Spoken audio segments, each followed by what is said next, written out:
We've all been in a toxic work environment. You know the kind. A paranoid boss, a culture of fear, and that one person, that one overly eager employee who is always watching, waiting to report the slightest mistake to management just to get ahead. Today we call them snitches, corporate climbers, or opportunistic whistleblowers. But 3,000 years ago, there was another name for this kind of person. His name was Doeg. Doeg is an insignificant, lesser-known character in the Bible. He doesn't get a lot of ink, and you rarely hear his name in Sunday school. But the story of Doeg is one of the most terrifying accounts of the butterfly effect in human history. It is a story that proves how a few twisted words, spoken by a petty man seeking a promotion, can result in the slaughter of 85 innocent people and the destruction of an entire city. Welcome to the Hebrew Stories. Today we are stepping away from the famous kings and prophets to look at a man hiding in the background. We are going to explore the catastrophic power of slander and how a single piece of malicious gossip can burn a kingdom to the ground. To understand the tragedy of Doeg, we have to set the stage. The great King David is not a king yet. In fact, he is a fugitive, running for his life from the paranoid, mentally unstable King Saul. David is exhausted, unarmed, and starving. In his desperation, David seeks refuge in the priestly town of Nob. He goes to the high priest, a man named Ahimelech. Now, Ahimelech is completely unaware of the political tension and the royal death warrant on David's head. All he sees is a highly respected commander of the king's army who looks like he's on a secret, urgent mission. David, bending the truth out of fear, asks for bread and a weapon. Ahimelech, being a man of God, gives him the holy bread of the presence and the only weapon they have, the sword of Goliath, the very giant David had killed years before. Ahimelech acts out of pure kindness and duty, but they were not alone. Standing in the shadows of the sanctuary that day was an Edomite named Doeg. Doeg was King Saul's chief herdsman. He was an outsider with no real moral compass, a man driven purely by opportunism and the desire for status. Doeg watched the high priest give food and a weapon to David.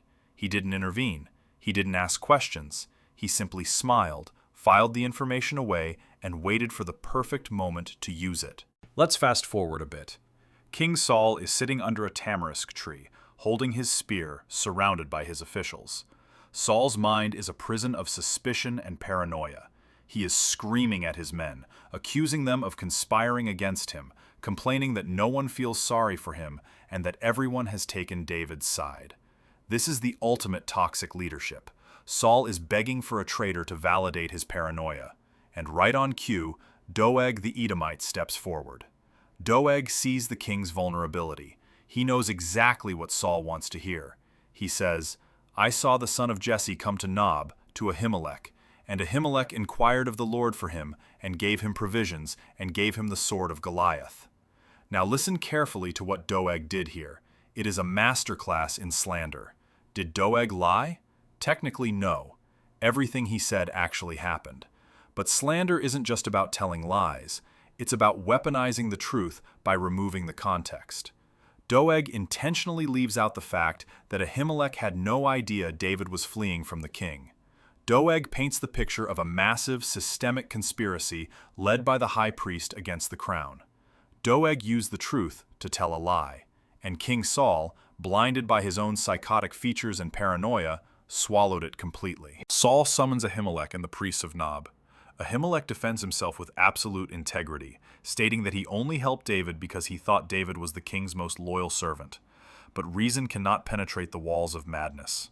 Saul orders his royal guards, "Turn and kill the priests of the Lord, because their hand also is with David." But then, something incredible happens. The royal guards freeze. They look at the king, they look at the unarmed priests, and they refuse to draw their swords. Even under the threat of treason, these soldiers possess a moral compass. They refuse to murder God's anointed priests. But there is a reason we are talking about Doeg today. When the righteous men stepped back, Doeg stepped forward. Saul turns to his chief herdsman and says, "You turn and strike the priests." Doeg doesn't hesitate. He doesn't question the morality of the order. He draws his sword and single-handedly slaughters 85 innocent priests that day. But his bloodlust, fueled by the king's approval, wasn't satisfied. He marches into the town of Nob and massacres the men, the women, the children, and even the livestock.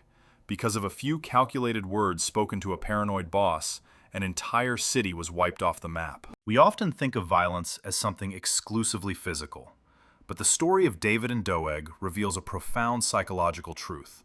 Violence almost always begins with words. In ancient Hebrew wisdom, there is a concept known as Lashon Hara, which translates to the evil tongue. The sages teach that slander is a weapon of mass destruction. They say that gossip kills 3 people: the person who speaks it, the person who listens to it, and the person it is about. Doeg spoke it. Saul listened to it. Ahimelech died because of it. You might not be a king, and you might not be a chief herdsman, but every single day you are placed in environments, at work, in your family, on social media, where you have the opportunity to be a Doeg. You will be tempted to pass along a piece of information, out of context, just to elevate your own status or to tear someone else down. When you feel that urge, remember the massacre at Nob. Remember the devastating butterfly effect of malicious gossip. The lesser-known characters of the Bible teach us that true integrity isn't just about what you do, it's about what you refuse to say. Choose to be the royal guard who refuses to strike, rather than the opportunist who builds his career on the graves of others. This is the Hebrew stories. If this deep dive into the hidden characters of ancient history shifted your perspective, please hit the like button and subscribe to the channel. We decode the complex psychological truths of the ancient texts to bring you wisdom for your modern life. Let us know in the comments, have you ever experienced the destructive force of slander in your own life? Until next week, guard your tongue and choose integrity.